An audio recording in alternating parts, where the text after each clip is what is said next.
Shifting gears then, state-run companies can now sell coal commercially. This after the cabinet today decided to include medium and small enterprises under the Coal Mines Special Provision Act for the sale of coal. This means government has allowed commercial mining of coal for the medium, small and cottage industries of central or state PSUs, which will get coal supply by the coal-bearing state government. The move is aimed at reducing the dependency on coal imports. This breaks the monopoly held by Coal India when it came to commercial mining of coal.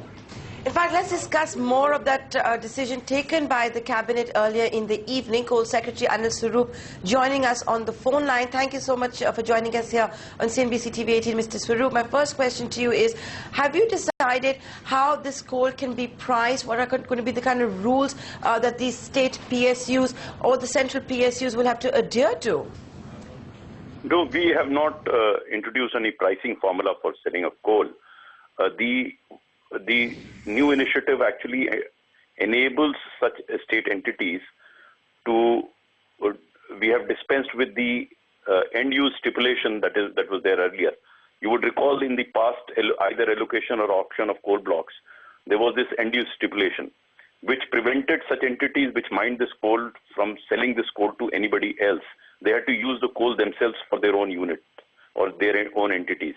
Now, when the coal block will be allocated to state or state entities, they will be in a position not merely to use the coal for their own units, but they would be in a position also to allocate or sell coal to other entities, which includes private sector entities.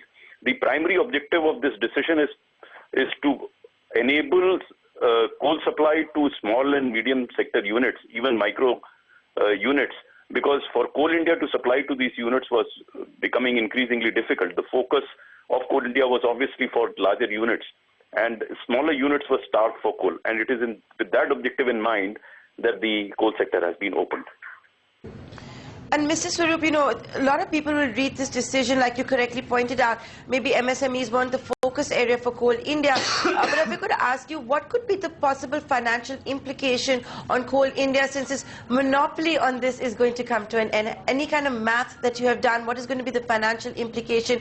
How do you think investors might also react to this? And I ask you this because Coal India is a disinvestment candidate. No, I don't think it will impact the finances of Coal India, because there's such a huge demand in India for coal. If you recall, last year we imported about 215 million tons of coal.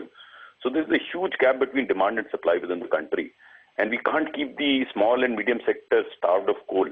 And they are also not in a position to import coal. So in that sense, they were either getting it from the grey market or from somewhere else. All that will be eliminated. I don't think it will impact the finances of Coal India at all. That's good news. It should not impact Coal India. Mr. Swarup, my final question to you, and this is what everybody wants to know. Fine, you've allowed coal mining and the sale of commercial coal when it comes to the decision taken today for PSUs. When are you going to allow the private sector players to enter the fray?